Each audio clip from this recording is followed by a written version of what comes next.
José está em Belém, Leandro em Portugal. Os dois são paraenses, não se conhecem, mas compartilham o mesmo sonho de muitos conterrâneos, o de também serem portugueses. A vantagem de ser um cidadão europeu é grande, né? O fato da gente poder perder o visto de turista, ficar mais tempo no país.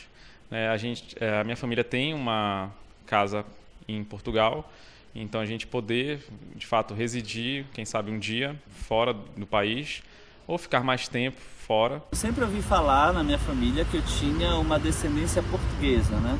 E conversando recentemente com a minha avó, eu descobri que o avô dela, ou seja, o meu tataravô, era português. Se sonhar não custa nada, esta é a chance de tornar realidade. Desde abril, o acesso à cidadania europeia para brasileiros descendentes de portugueses foi facilitado pelas leis lusitanas. E adivinha qual o critério para comprovar vínculo com o país europeu?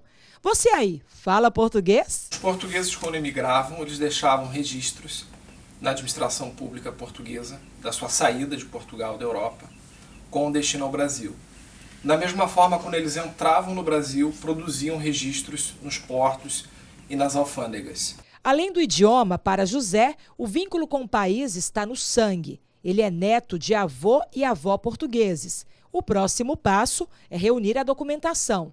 Voltar ao passado para resgatar essa memória e as pistas de onde encontrar as provas é fundamental. Ela veio de uma cidadezinha pequena, né, chamada Cesar, e ele veio de uma cidade chamada Pereiro, né, e eles vieram se conhecer aqui em Belém. E aí, a partir disso, que surgiu a família, né, na Cidade Velha. Meu avô veio para trabalhar, né, e empreender, acabou empreendendo aqui, virou comerciante no Ver o Peso, né, abriu uma sapataria no Ver o Peso, e aí conheceu a minha avó, casaram, ficou com a sapataria por muitos anos, né, depois, quando já estava mais velho, vendeu a sapataria, e aí ficou vendendo, viveu de renda por um tempo, aposentadoria, enfim, até o fim da vida dele mesmo. No século XIX, os portugueses chegavam ao Brasil sem certidões de nascimento. Poucos tinham passaporte. E para piorar essa busca documental dos familiares, até 1911 não havia registro civil em Portugal. O grande dilema é descobrir onde estão esses documentos atualmente. O que se sabe é que podem estar espalhados por diversos locais nos dois países. E agora, para quem não tem contato com esses parentes portugueses e nem a mínima ideia de onde encontrar essa documentação? Calma, que para a burocracia, a solução pode ser a tecnologia. Pesquisadores em Lisboa montaram um banco de dados com milhares de informações para encontrar a chamada árvore familiar. A nossa principal técnica, o nosso principal know-how é cruzar essas informações da administração pública brasileira e portuguesa para conseguir rastrear esse movimento imigratório.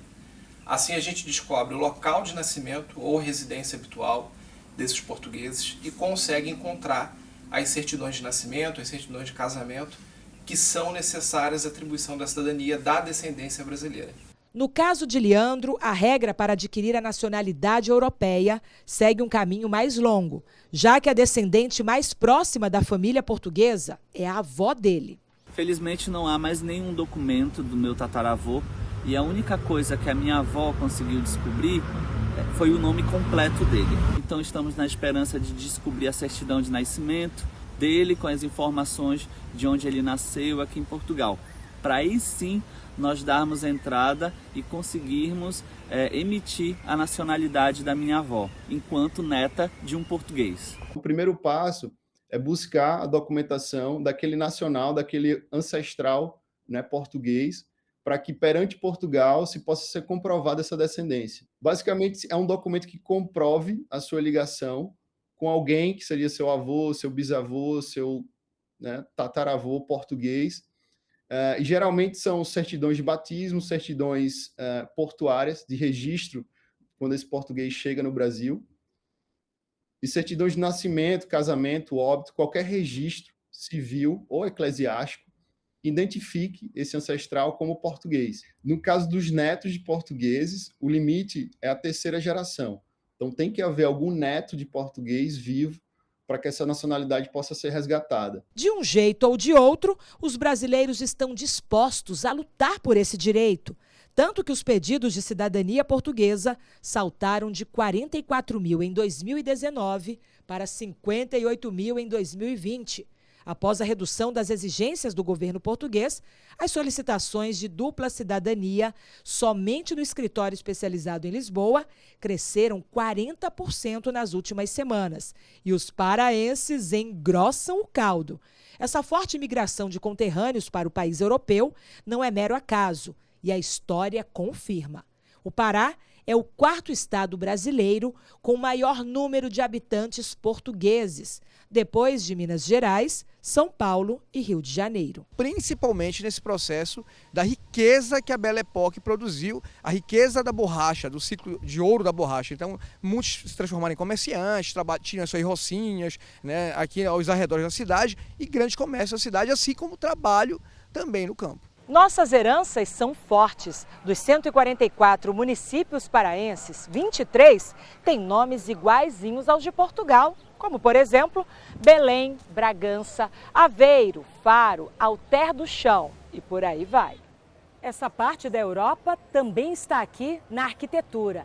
Nos nossos casarões seculares, encontramos uma Belém antiga, sofisticada, imponente. E de cada um deles, enxergamos, até hoje, uma cidade que conta a própria história, construída também com quem veio de longe. Essa questão dos clubes, por exemplo, nós temos um dos mais famosos, que é o Grêmio Literário Português, fundado em 1867, lá no século XIX, muito mais ligado à questão de saraus literários e tudo mais.